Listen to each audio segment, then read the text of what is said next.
The following is a fan-based review. All materials discussed are property of Toei Inc., Bandai, and Saban Entertainment. Hello everybody, welcome back to another episode of the Tokucast Top 10 show. Top 10. Yep. I was not prepared for that. It's been a while. It has been a while since we've done a top 10 though. Oh, good. So we're going to start off with one that has been It's been brewing for quite a while. It has been brewing and it has been requested many, many times. Yes. Top 10 main rider protagonists. Main Kamen Riders. Yes. So we'll start it off as we usually do with some honorable mentions. Marcus. Tennouji. I love him. Although he's certainly just like some other writers in some other shows. He's Kamen Rider Kabuto, for those who don't know his name. He's not really the main character. That goes to There's a reason for that. He's so boring. Also, he's more just a personification of Deus Ex Machina. I'm here to just beat the bad guy and go home. Deus Ex Rider. Or rewind time. But I love him. I love his personality. I think he's hilarious. I love the way that he really, even though it's not really shown, he does end up caring for his friends, especially Kagami and his sisters. I just love their interaction. Sister who's actually his sister, and his sister who's like actually his cousin. Yeah. Yeah. Either way. They're all called One-chan, so what's the difference? I love the way that he just interacts with everybody. He is the baddest of the badasses in his own show. Anything else, we'll have a rant for that later. But yeah, I love Tennouji. I love his actor. I like him, even though I really don't like that show. I like him in Girls. I just think he's just a great actor. And what about Black Butler? I never saw that movie. But yeah. Gee, I wonder why. He's great. Does anybody else have any other honorable mentions? I do not. Okay. No, I can't think of any that I like that didn't make the list. Awesome. Well, let's kick us off at number 10. At number 10, Kamen Rider Forze. Which I never thought they would want to put on this list. Gintaro was pretty great.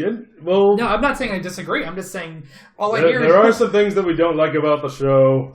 From the moment I met you, Marcus. If you've seen some of the older top 10s, you know why. From the moment I met you in college, you told me stay away from Kamen Rider Forze. And you both told me the same thing. And then that turned out to be a lie because Wizard exists and Ghost exists. So it's just like... You realized there was worse. There's worse. Because Forza happened and you were like, oh, but then Wizard came out and you were like, oh god. We go Ghost back. And I was like, oh god. But Gintaro he's so personable, he's friendly, he's just a fun person. Emphasis on friendly, but he's Ichigo. This is the kind of guy I would like to be friends with. I would have loved to have a friend it's like true, that. though. He is playing Ichigo Kurosaki in the live-action Bleach movie. Oh, yeah, that's right. But, yeah, Gintaro... So, yeah, my childhood's going to die a little bit. Gintaro Kisaragi is he's just personable. And I think that's the thing that really... And he's got a cool handshake. Yes, I do like his handshake. It's complicated as hell. But I love the fact with him... And what was it, the Forze O's movie with him and Shotaro? I love their interaction. I thought that was great. That was, like, perfect. Like, just seeing this, like, because they just instantly liked each other. Mm-hmm. And I thought it was just hilarious. Gintaro is he's great for making friends with people who, deserve it. Mm-hmm. And even if you don't, he's still going to want to be friends with you because he's such a cool guy. Plus, his movie was good. His movie was very great. good. All right, number 9. Number 9, two people, Shotaro and Philip, Kamen Rider W. These two just played off each other so well. They do. Their relationship was great. Yeah, it really was. And not to mention, this is one of the few Kamen Riders that almost made me cry. That scene where Philip dies. Spoiler alert. I'm putting a warning in the beginning like I always do. It got you in the feels. And then it immediately got immediately retconned and ruined it. But that is a review / rant for another day. Well, I mean, you have to have W show up in them later movies somehow without just the Joker form, so... Yeah, but throughout the entire show, they were just a great character. They're a great duo. They're great at... The actors are really good. They're great at playing off each other. Yeah. I love the drama that they had near the end of the show when, Philip was trying to... basically off himself for a little bit. He did it. Let's just He succeeded. He succeeded. Let's also talk about how they also, because of the two of them, they were able to interact with other characters just as well. Because I'm sorry, I don't think Shotaro could deal with Akiko without Philip there. Yeah, sure.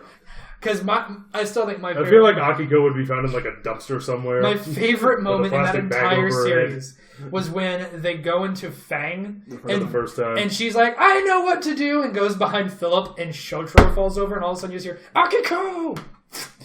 chill. We have a moment. We have to do something right now. Yeah. We got can kill stuff to her do. later. They're still, just a great writer. Oh yeah. Also, this is just a thing I'm just thinking about now. I love how basically X8 is like the opposite of them. Because it's two writers, two people becoming one writer. But in X8, it's one person becoming two writers, especially right now. So Because of the dual form. I saw that and just how different they are, because one of them is his doctor personality, the other one is his master gamer personality. It was really cool. Number 8. If you like to play multiplayer by yourself. I mean, they did have a multiplayer game. Yeah. Level 5. Number 8, Kamen Rider Drive, the other detective. Shinosuke was just a good character from start to finish. You saw him go from this lazy cop, because he was in a department that did next to nothing, to a very serious policeman / writer who saves the world. It's just a good growth, and honestly, it also actually did romance, and a Kamen Rider didn't suck at it. As much. As usual. Okay, sure. Let's go with that. Let's compare it to Kyoryuger, shall we? No, if we're going to do it with Kamen Rider, let's compare it to Kiba. I still think they did it better than that. That was bullshit. Yeah, we'll talk about that when we get to that Kiba review, because good lord, we're going to end up spending a good point on that. Moving on. Shinosuke was great. He was a great writer, great personality. He could be both the straight man and the jokester all at the same time. Yeah. He was, My God, 2 personality traits in one character. I know. My goodness. It was Death? Who does that? You're not the ocean. Oh! That was a good one. Most unorthodox. Most unorthodox. All right. Yep. Next one. Such critic, thank you. Next. Number 7, You're- Kamen Rider Hibiki. This is all you. Hibiki is, even though he's not, he is that father figure. And Absolutely. that makes him, because of the fact that he was basically just legitimately a teacher throughout that entire Once again, show. another show where the Kamen Rider, who's the title, is not really the main character of the show, really. Because the main character isn't a writer at all. And I think that makes Hibiki just, among other things, stand out just as much as it did. Like, those first 30 episodes, seeing that growth that Hibiki himself had with Asamu, thought it was perfect. And then you don't watch after episode 30. Nope. But it's like, up to that point, seeing him, be a mentor, because Asamu doesn't have a father in that show. He's like, it's just him and his mom. But Hibiki basically ends up taking the place of his father and like really comes in and just shows him what it means to be a man. Throughout the entire show, is like, I love, especially because the ending more or less, but the Shonen Yo song is like, you have to, just be able to grow up and be able to stand on your own. And Hibiki is just like, that is his mentor throughout the rest of the show. And I think Hibiki is just one of my favorites, the first of the episodes, shows, just because I love seeing that growth. I thought it was perfect. You should just have flashing during this entire speech, just the first 30 episodes on the screen. Just that over and over. But who's next? Next, Kamen Rider V3! V3, great character. So much fun. Great character, great actor, great show. There's really not much else to say. It's just like seeing him. I love again another one with depth. Yes, I love how much of an asshole he was because him and those secrets. Marcus has a type. Just him and having those 26 secrets throughout the rest of the show. Although you don't get to see a lot of them in the show, you get to see more of them in Batch Ride. But yeah, just seeing those secrets into becoming a thing, and him having to go through those, spontaneous training arcs, and him just basically just being the best. I'm over here right now. Oh, you thought you killed me? Too bad I'm in the front of this train. It's just like, I love V3 because it's wacky. He's hilarious. He's very serious when he has to be. He's basically a combination of the first two riders, and that's basically where his powers come from. He has the double Typhoon, just like they had the original Typhoon.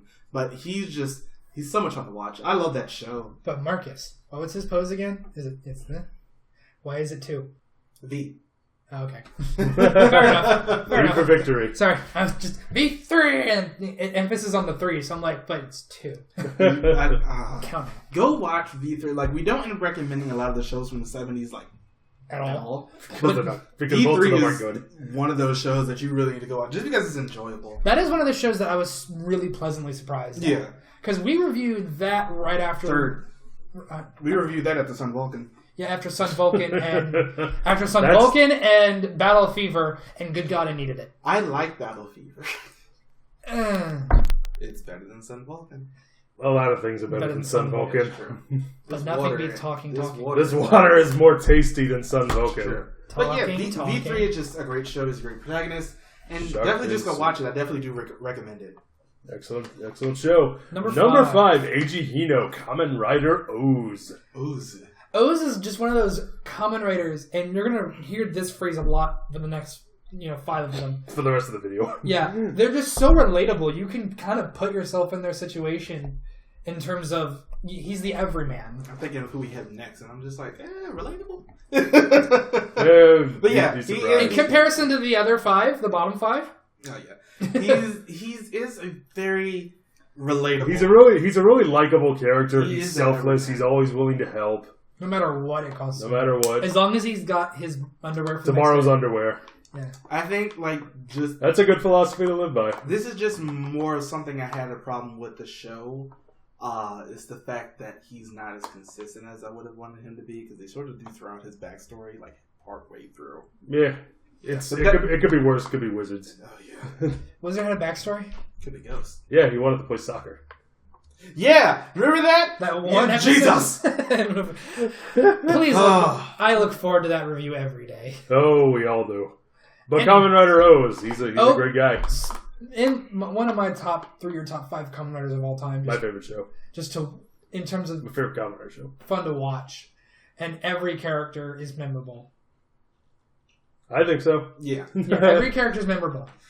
I'll rephrase every main character. I'm about to say, I kept going back to Date, and I was like, well, you're there, and then you took your shirt. Then you took your shirt off, and you were fine. Yeah, I got fine. Number 4. Number 4, Kamen Rider Blade. This is more you. I love Kenzaki.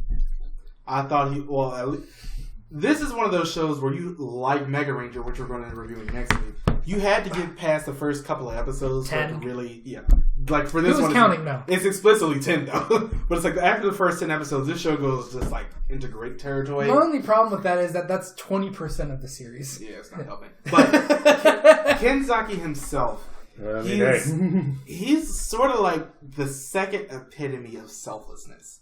Because that ending, basically, this is going to be a gigantic spoiler. I also have given up on trying to say that word, by the way. Giant spoiler, by the way. Oh yeah, spoilers. His king form constantly ends up turning him into one of the monsters. That entire end game there, you can't deny that. That was great. It's to save his friend, he becomes a monster. He ends up becoming the Navy Joker to save Chalice, and I'm just like, that's who can karate chop people's throats. Yeah. I'll try that again.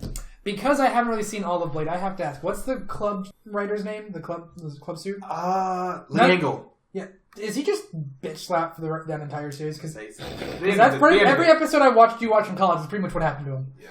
But it's just like, Kenzaki himself is just, he is that selfless character. He legitimately gave up his humanity and basically gave up being able really to ever end up seeing his friends again. Because I believe it's in the follow-up novel where it's 300 years in the future. And there is another Garen and another Liangle. It's the descendants of the originals. But it's just him and Chalice. They're the original 2 as the only ones who are still alive from that time period, of course. But they can never interact because if they do, basically they'll just end up destroying the world. But he knew that, and to prevent Chalice from, just going off and turning basically into just a mindless monster and just destroying everything, he ends up becoming the other Joker and just stopping all of that from happening. And I'm just like, that's what I like in a character.